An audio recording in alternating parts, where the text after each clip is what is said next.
Sid Meier's Civilization V is a 4X video game in the Civilizations series developed by Firaxis Games, released on Microsoft Windows in September 2010, OS X on November 23, 2010 and Linux SteamOS on June 10, 2014. In Civilization V, the player leads a civilization from prehistoric times into the future on a procedurally generated map, achieving one of a number of different victory conditions through research, exploration, diplomacy, expansion, economic development, government and military conquest. The game is based on an entirely new game engine with hexagonal tiles instead of the square tiles of earlier games in the series. Many elements from Civilization 4 and its expansion packs have been removed or changed, such as religion and espionage. The combat system has been overhauled, removing stacking of military units and enabling cities to defend themselves by firing directly on nearby enemies. In addition, the maps contain computer-controlled city-states as non-player characters that are available for trade, diplomacy and conquest. A civilization's borders also expand one tile at a time, favoring more productive tiles, and roads now have a maintenance cost, making them much less common. The game features community, modding, and multiplayer elements.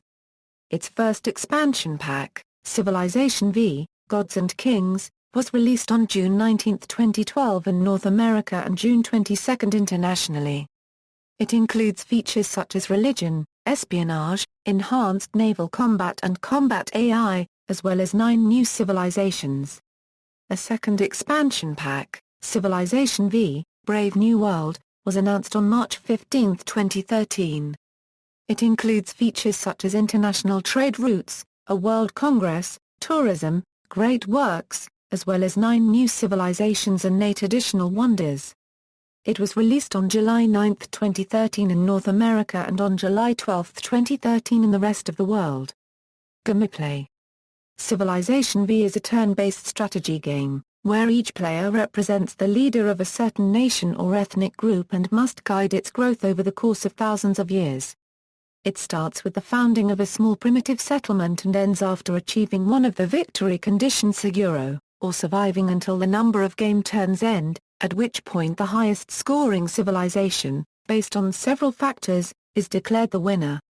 During their turn, the player must manage units representing civilian and military forces, directing units to explore the world, found new cities, go into battle to take over other civilizations, control production in their cities to produce new units and buildings, improve land, handle diplomacy with other civilizations in the game, and finally direct the civilization's growth in technology, culture, food supply, and economics.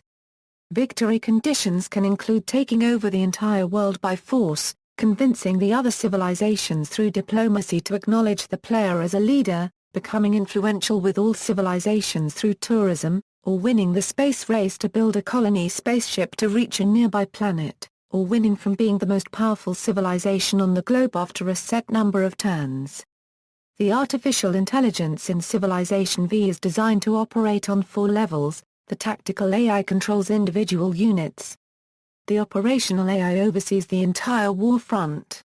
The strategic AI manages the entire empire. And the grand strategic AI sets long-term goals and determines how to win the game. The 4 levels of AI complement each other to allow for complex and fluid AI behaviors, which will differ from game to game. Each of the AI-controlled leaders has a unique personality, determined by a combination of flavors on a 10-point scale. However, the values may differ slightly in each game.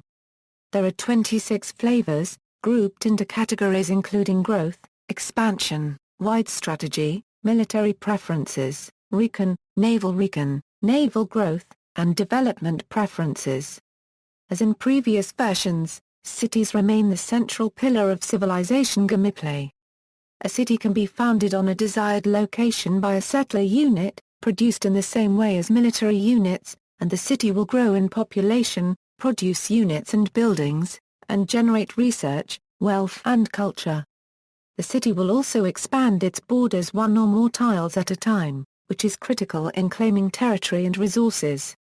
The expansion process is automated and directed towards the city's needs, but tiles can be bought with gold. City warfare has been revamped.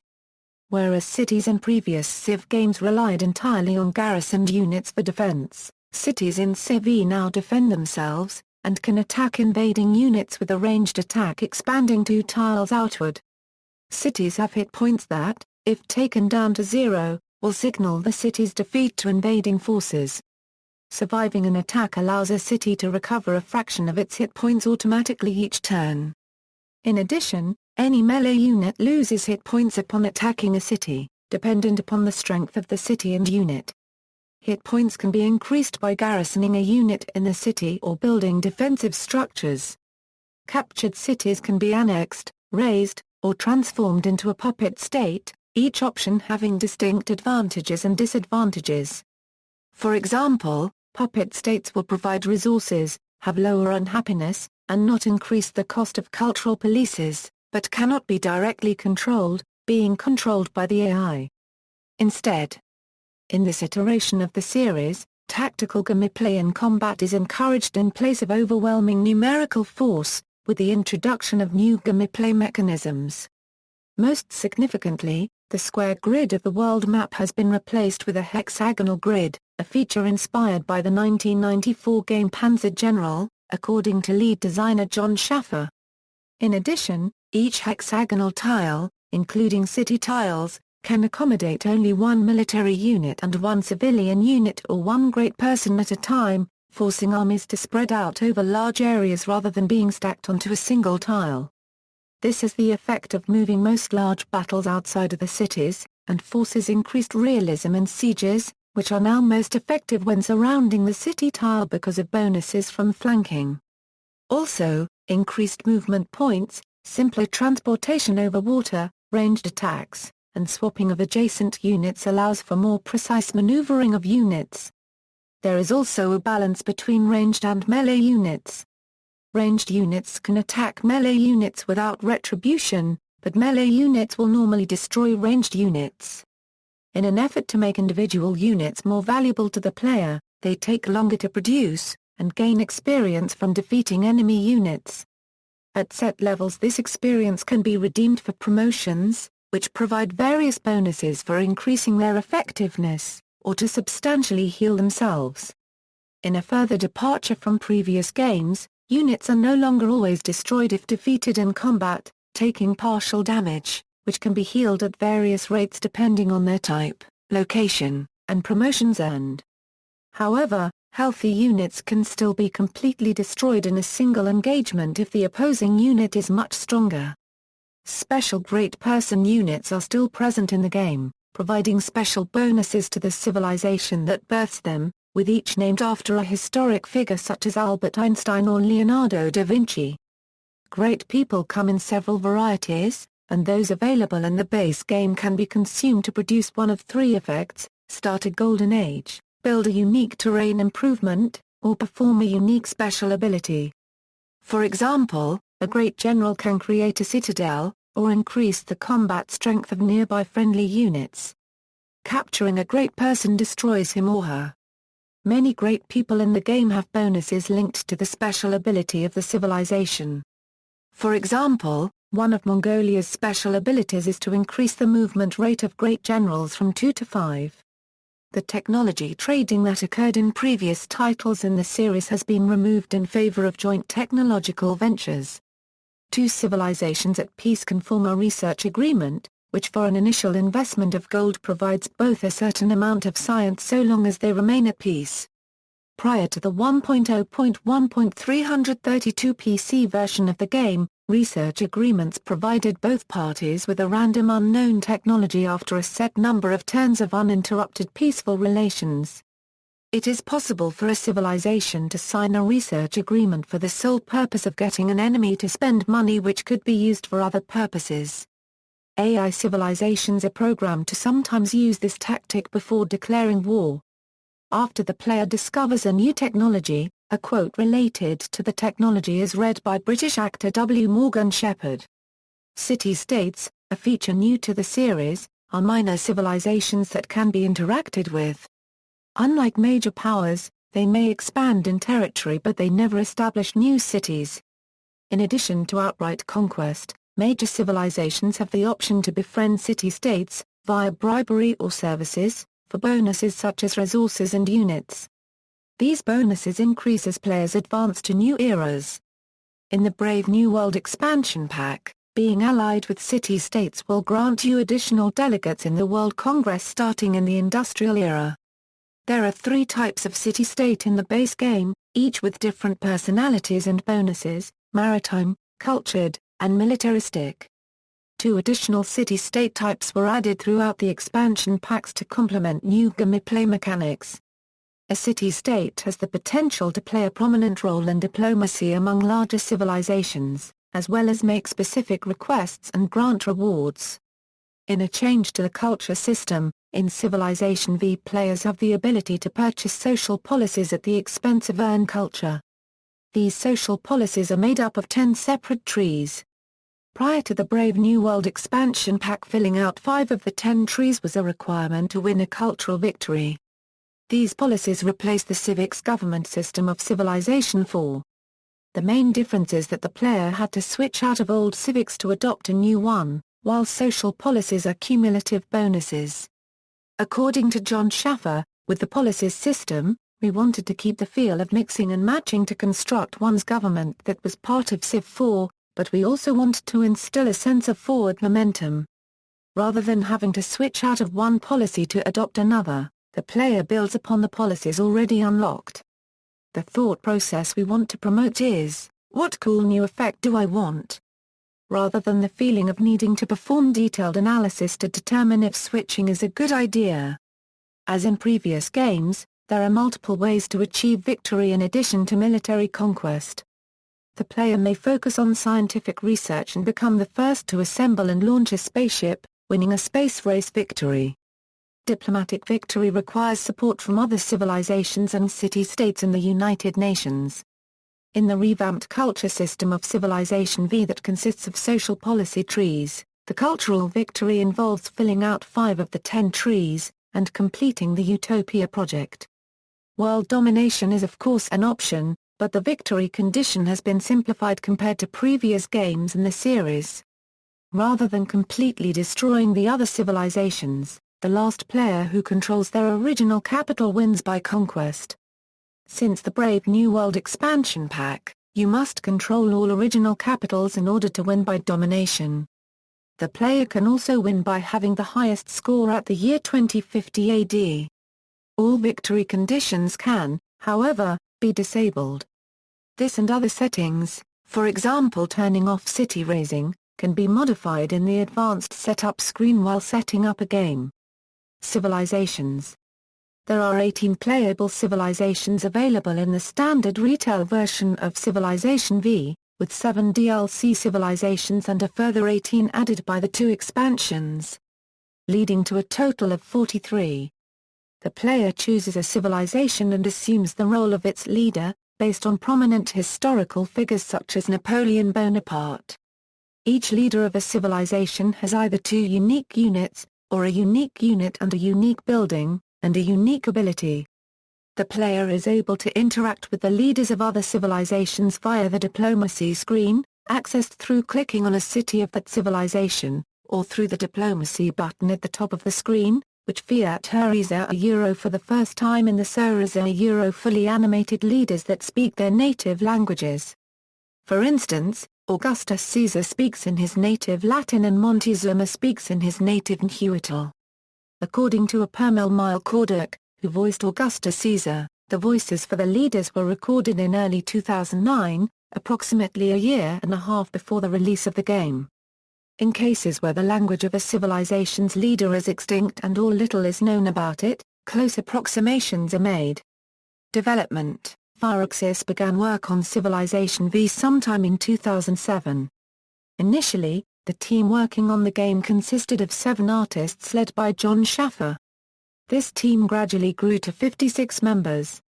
For initial tests of gameplay ideas, the team used the Civilization 4 game engine, while a new graphics engine was built from the ground up. This new engine came online only 18 months prior to the game's release.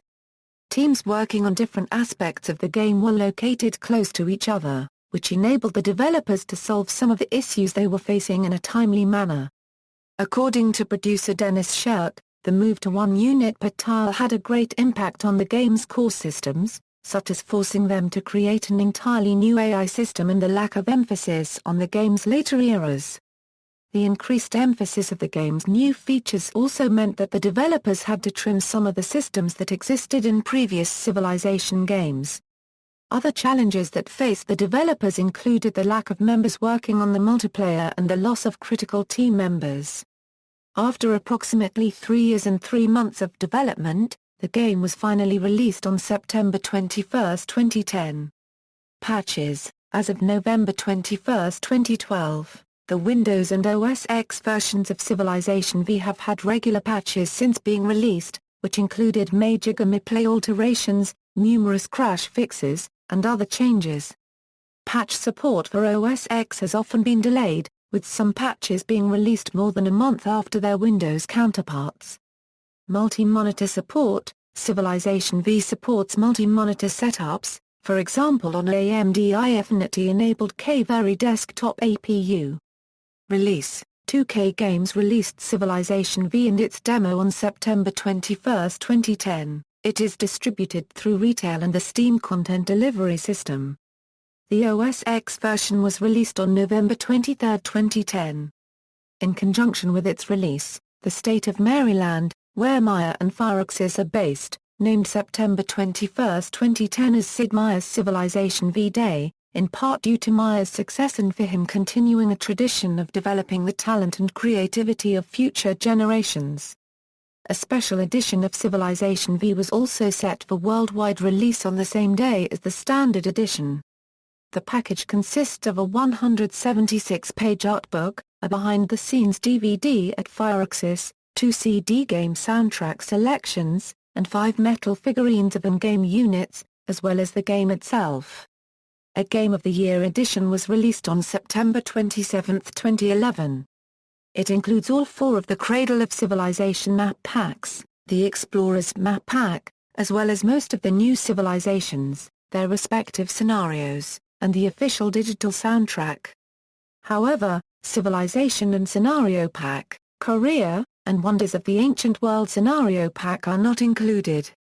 A Gold edition was released on February 12, 2013. It includes all Cradle of Civilization map packs, the Explorer's map pack, the Wonders of the Ancient World Scenario Pack, all the DLC civilizations and the Gods and Kings expansion pack. A complete edition was released on February 5, 2014. It includes both expansions and all the DLC packs. Downloadable content. Besides the 18 civilizations available in the standard retail version, additional civilizations are available as downloadable content. Babylonia under Nebuchadnezzar II was announced as a bonus civilization included in the Steam and Direct2 Drive Digital Deluxe editions, and later offered for all on October 25, 2010. Mongolia under Genghis Khan as well as a Mongolian-themed scenario was offered as a free update on October 25, 2010. Spain, under Isabella, and the Inca Empire, under Pachacuti, as well as a similarly themed scenario were offered as the first double civilization and scenario pack on December 16, 2010. The Civilization and Scenario Pack, Polynesia was released on March 3, 2011 and adds the Polynesian Empire under Kamehameha. The Civilization and Scenario Pack, Denmark was released on May 3, 2011 and features the Danish civilization under Harald Bluetooth, similar to the Viking civilization from previous games. On August 11, 2011 the Civilization and Scenario Pack, Korea was released featuring the Korean civilization under Sejong the Great. On August 11, 2011 a Wonders of the Ancient World Scenario Pack was released adding 3 new ancient wonders: the Temple of Artemis, the Statue of Zeus, and the Mausoleum of Halicarnassus, as well as a scenario based around the 7 wonders of the ancient world. This was the first time that new wonders were added as DLC. Additionally, several DLC map packs were offered as a pre-order bonus from various retailers: Steam, Cradle of Civilization, Mesopotamia. Amazon.com, Cradle of Civilization, Asia. GameStop and Play.com, Cradle of Civilization, the Mediterranean, and Cradle of Civilization, the Americas. All 4 maps were later made available for purchase through Steam. Coinciding with the release of the Civilization and Scenario Pack, Denmark on May 3, 2011, an Explorers map pack was released featuring map types inspired by real-world locations like the Amazon and Bering Strait. Mods may be downloaded via the Steam Workshop for the Windows version. As of July 2013, the OS X version does not officially support mods, although working around and moving files from into certain folders will enable them. An independently developed software known as Giant Multiplayer Robot makes use of the hot seat multiplayer mode in Civilization V to mimic the play-by-email functionality that was present in previous Civilization series titles. Expansion Packs, Gods and Kings. On February 16, 2012, an expansion pack titled Gods and Kings was announced. It was released on June 19, 2012, in North America, and June 22 in the rest of the world. The expansion added new features to the base game such as religion, espionage, 3 new scenarios, an expanded tech tree, several new units, new religious and mercantile city-states and 9 new playable civilizations: Austria, Byzantium, Carthage, the Celts, Ethiopia, the Huns, the Meier, the Netherlands, and Sweden. Additionally, Spain, previously available only as DLC in Civilization V, is included with the expansion. Brave New World. On March 15, 2013, an expansion pack titled Brave New World was announced and released in North America on July 9, 2013, and internationally on July 12. The expansion added new features to the base game such as trade routes, world congresses, tourism, great works, 2 new scenarios, 8 new wonders, several new units and 9 new civilizations: Assyria, Brazil, Indonesia, Morocco, Poland, Portugal, the Shoshone, Venice, and the Zulus. Additionally, Ethiopia, previously available in the first expansion pack, is included with the expansion. Reception: Civilization V received critical acclaim, achieving a Metacritic score of 90/100 after 70 reviews. G4TV gave it 5 out of 5, describing it as a fantastic turn-based strategy game. In many ways, the best representation of the series and certainly the most accessible for new and old players alike, adding that the diplomatic model is anemic, and describing the AI as fairly average. IGN gave the game an outstanding 9.0, saying this is the first Civilization for PC that is worth just about every Persona unregistered trademark's time, but also criticizing the AI for being too aggressive and noting that players who played Civilization 4 may miss the civics and religion features. GameSpot praised the game's addictiveness, claiming it to be yet another glistening example of turn-based biz that will keep you up long past your bedtime. Some reviews were less positive, with the most common criticisms being directed at the game's artificial intelligence. OneUp.com says that the game features an AI that can't play the game, and noted that the game has some nice innovations that will make it hard to go back to Civilization 4. But in other ways, it's a disappointment that needs a lot more work. Eurogamer gave the game an 8/10 despite their criticism that the AI in Civ V is still curiously terrible, while GameShark gave the game a B+ while stating that the computer opponents are ill-equipped for the military side of things. Other complaints include criticism of the game's speed, which is approximately 5 hours at normal game pace. In an update on a Kickstarter project, lead designer John Schaffer himself would criticize some of the game's shortcomings. For the game's diplomatic system, he wrote that AI opponents were completely enslaved to their gameplay situation, and as a result they appeared random. As for the strategic AI, Schaffer said although he was very proud of his code, ultimately he felt it really wasn't very good since the AI floated from one strategy to another without any real cohesion behind its decisions. Schaffer mentioned that the game's global happiness mechanic strongly encouraged players to stay small and the penalties for not obliging with this demand were quite harsh. It was virtually impossible to build the large, sprawling empires which had always been a feature in the series. On the removal of sliders, he wrote that players were permanently locked into their past economic choices. According to Schaffer, the game's maps wasn't really suited for 1 unit per tile and that the congestion caused by 1 unit per tile also impacted other parts of the game. In the end, he concluded that some of the game's problems were all due to decisions I made with the design. See also: Ancient History, Age of Empires, Rise of Nations, References.